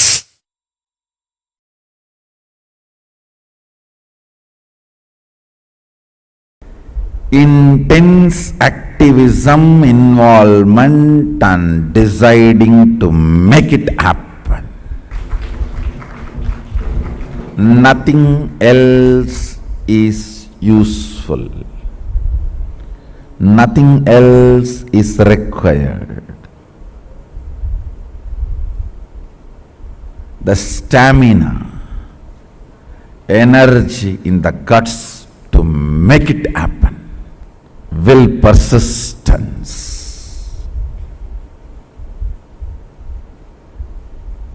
Do you know in how many places the oppositions I am facing? But I don't think even once, I don't feel cognized even once, nobody is supporting me.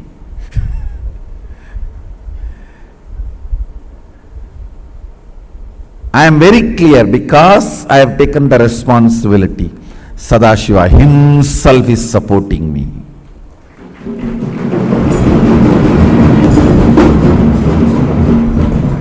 He himself is manifesting. He himself is doing everything. Understand, you will have in your inner space 10 choices. One, oh, I am trying every best, nobody is supporting me. One thought current. Loser. Losers don't sacrifice. Losers are the arrogant, abusive fellows. Out of arrogance and abusiveness, no sacrifice will happen. This is another one thought current. The one more thought current. Oh, if I take the responsibility, I am only questioned, I am not supported. You are given everyday food, that is a support. You are given all your basic needs, that is a support. You are given all the survival needs, that is a support. But nobody bothers about all the support available. They think, oh, all my work everyone will do and I will put my name, that is what is called support. So that is what if you are defining and expecting as a support.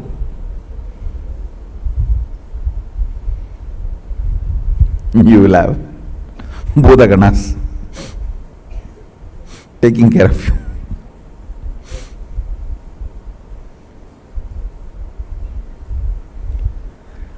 All these thought currents will run in you.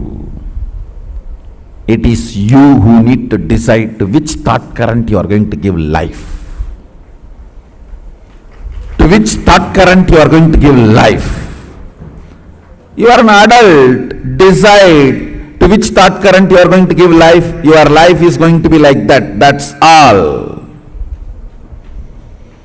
To which thought current you are going to give life, your life is going to be like that, that's all. Understand? Somebody decided to have a Ganga Snan and started his journey from Rameswaram. Today he may not have Ganga. He may have only the streams on the roadside to take bath. but only if he does not dilute his vision, goal.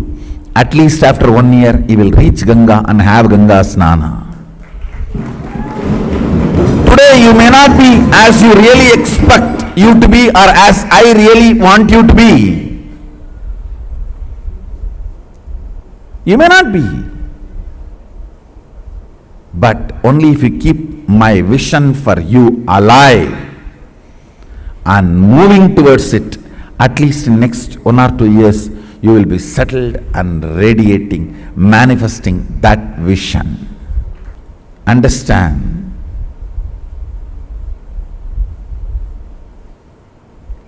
Life happens to you when you decide to make it happen. If you are sitting, let things automatically come. Automatically only one thing will come, that is problems. Life happens to people who consciously decide. That is actually a good news. It comes to you only the way consciously you decide. Means what? You develop, you decide, you design. That's such a good relieving news. So I know there will not be any unexpected problems. That's a freedom. Feeling empowered. It is we who decide and design the life. To what you are loyal, that will be your life.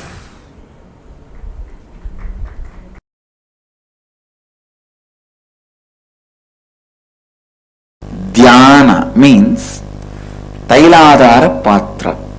That's all is defined. Means when the oil flowing from one vessel to another vessel, when it is poured, that is called Dhyana.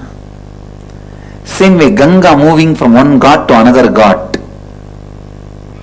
one place to another place, is called Shravana. Understand?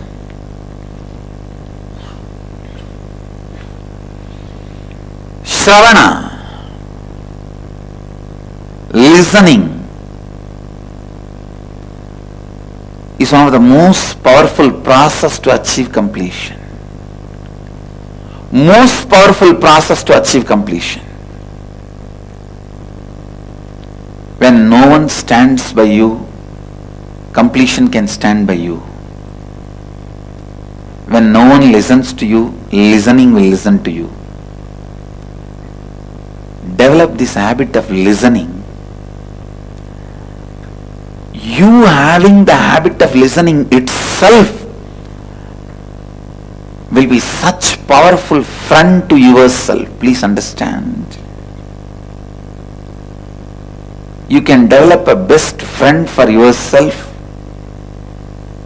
through the habit of listening.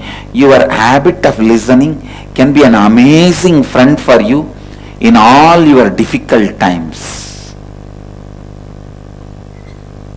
You don't need somebody else listening you. Your habit of listening is enough. It can be an amazing friend.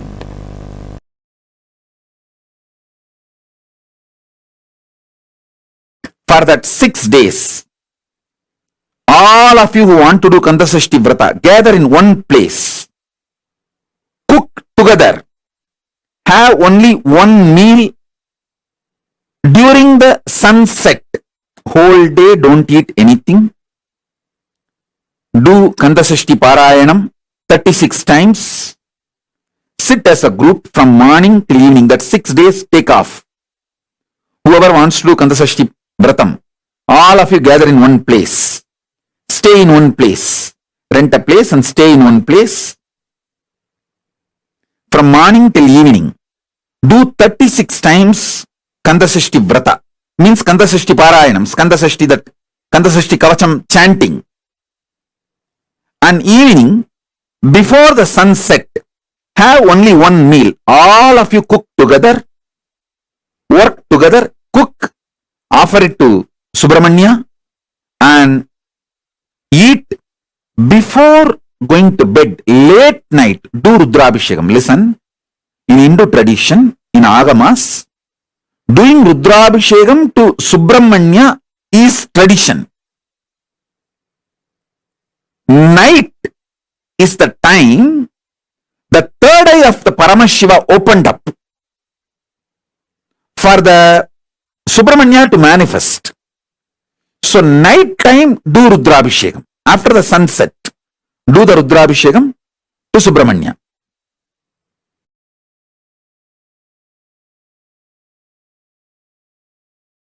Kailasa lifestyle is a beautiful preparation for you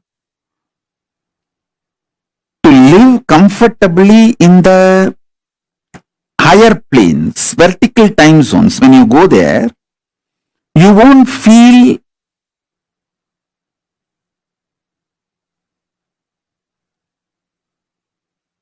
cultural shock. You will not feel cultural shock when you go to the higher planes if you learn the Kailasa lifestyle here on the planet Earth.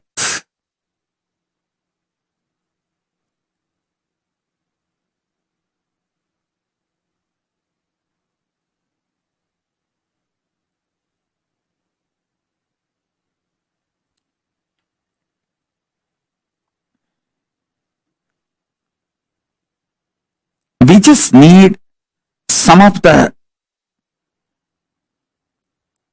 dedicated people. You see, you don't need cunningness, strategy to make Kailasa. You just need Tyagis, dedicated people who have a conscious stamina, will, persistence, making it happen. Will stay strong and make it happen, like Arishchandra, Satyavadi, the Savitri, Satyavan Savitri.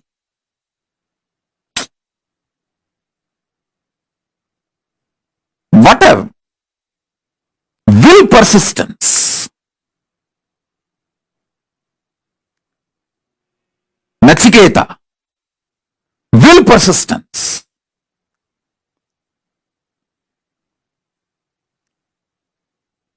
A child fasting for 2.5 days without food and water is equivalent to an adult fasting for 2.5 years. Because for child, food is the only life, source of life. For an adult, there are multiple sources of life. His body has evolved to use multiple things as source of life. But for a child, food is the only source of life. And a child, Nachiketa, fasting for 2.5 days is equivalent to an adult fasting for 2.5 years with a will, persistence. Satyavan Savitri, Nachiketa, Arishchandra,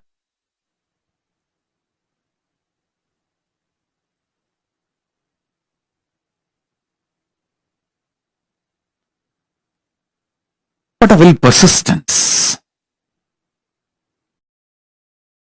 We need just few people with that kind of a conscious stamina, will, persistence to create collective integrity, to make collective integrity for Kailasa to happen.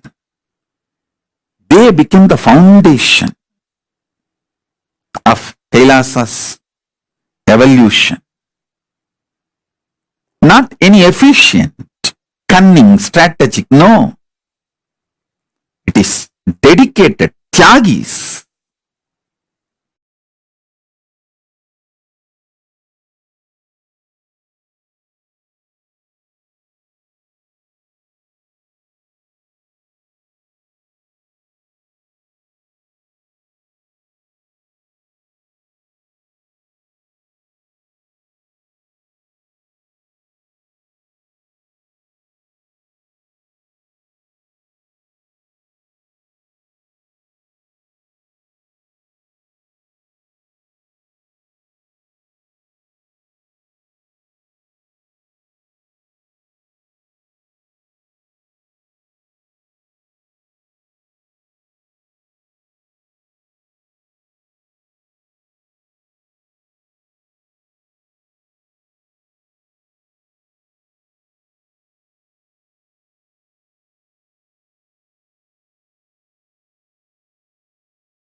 Yes. Swamiji revealed a very, very beautiful truth. Collective integrity keeps the ship afloat. As long as you are following the principles of collective integrity, you keep the ship afloat. Without following the principle of collective integrity, it is like you are losing on the main principle of what keeps the whole thing running. Collective integrity is something that all of us need. Like Swamiji gave like a proper analogy. The sailor of the ship cannot say, I did my job properly. The engineer didn't do, the maintenance guy didn't do. So there's a hole in the ship. If the ship sinks, even he also sinks. If we do not maintain the ecosystem around us, it is nearly impossible to live the experience of Paramashivoham. It is highly important that you are able to inspire your whole group, the people around you, to live, apply these sciences in their daily lives. So, without applying the science of collective integrity, it is absolutely of no use. I mean, it's like really impossible for us to experience any breakthroughs in life. So, collective integrity keeps the ship afloat. This is the basic principle because today is the 21st day and you're all going to go back out there and you are going to be living these principles with your family members, with your friends, with all of them. So, it is very important that we understand the science. Why is collective integrity so important? Because collective integrity is the key with which you can unlock the science of creating, living with a successful ecosystem around you. Successful place around you, which can, the people around you who can support you in you manifesting your goal, your vision in life, whatever you want to create as reality in life. Collective integrity is the key. That keeps the whole ship afloat. Now, Swamiji gave a very, very important activity for us. Collective integrity means not you thinking, oh, I'm fine, I'll take care of myself, and as long as I'm integrated, I'm okay. No. Because if the sailor thinks, as long as he is sailing the ship, that's okay. If there's a person who's drilling a hole into the ship, that's totally fine. It's not his responsibility. No. When the ship sinks, it's not going to see whether the sailor did it properly or whether the engineer crafted it properly. The ship sinks, all of us, everyone inside is going to sink. Convincing the organs of your body, convincing the organs of your life is one and the same. Whatever stops you building collective integrity is your obsessive, compulsive, reactionary patterns. How many times many of you feel, as long as I am integrated, I'm good with that. I think managing others or inspiring others to be integrated is little too much and I'm not ready for it. How many of you entertain thought currents like this or similar to this? How many of you entertain such thought currents? Post in the chat.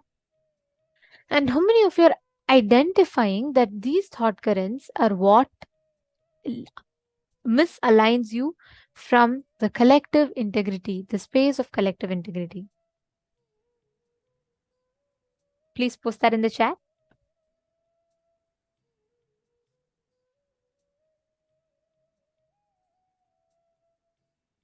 Beautiful.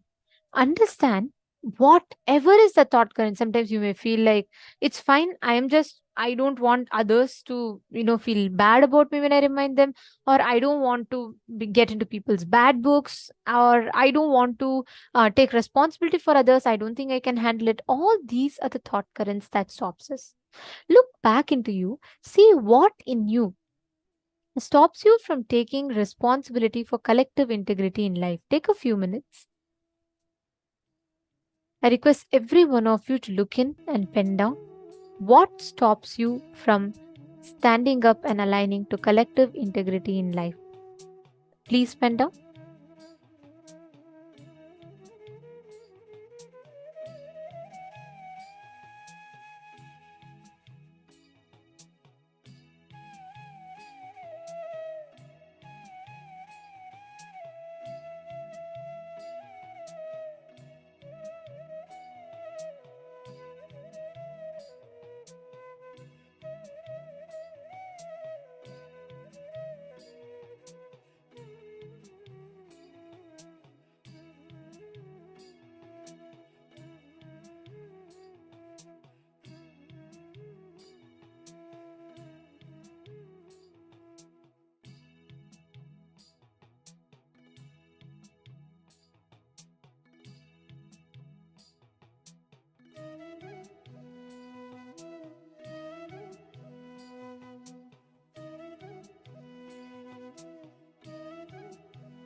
Relax.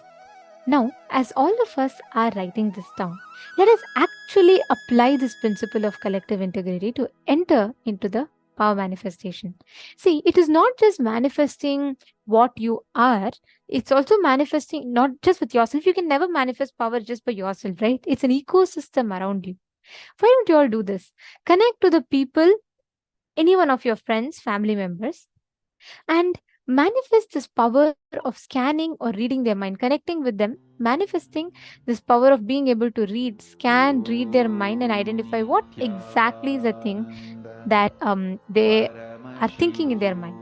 Do it from the space of oneness, do it with the context of understanding, with the clear understanding of the science of collective integrity. So the science is very simple. You're going to connect to a person, let them remember any incident, their birthday parties, their wedding, their anything it could be, and then let them write down the date and the incident. And what you are going to do is you're going to connect to them, you're going to scan and identify what that incident is, what happened on that exact particular day. Okay, shall we all start? Please start. Connect to Swamiji, chant the Mahavakya. Actually, you will be able to see it clearly appearing like a movie visual on your third eye. And sometimes it may happen very randomly. It will start with one, continue with, like it will start with showing you a tree, and then suddenly it will show you a family, then it will show you a car. But start describing whatever you're seeing. Even if you think it's just distorted or, disjoint visuals, it's okay. Go ahead and tell whatever is coming in your third eye. Start with that. I request every one of you here to do it. Let's start. Please chant the Mahavak. Paramashivoham Om Nithyananda Paramashivoham Om Nithyananda Paramashivoham Om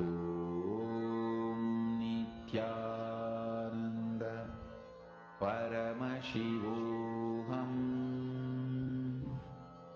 Om Nithyananda Paramashivoham Om Nithyananda Paramashivoham Om Nithyananda Paramashivoham Om Nithyananda Paramashivoham Om Nithyananda Paramashivoham Om Nithyananda Paramashivoham Om Nithyananda Paramashivoham Om Nithyananda Paramashivoham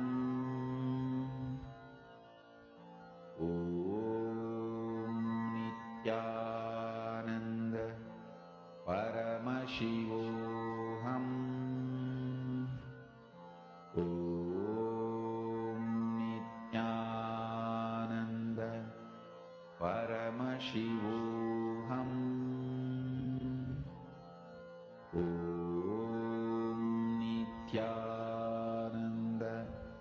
Paramashivoham Om Nithyananda Paramashivoham Om Nithyananda Paramashivoham Om Nithyananda Paramashivoham Om Nithyananda Paramashivoham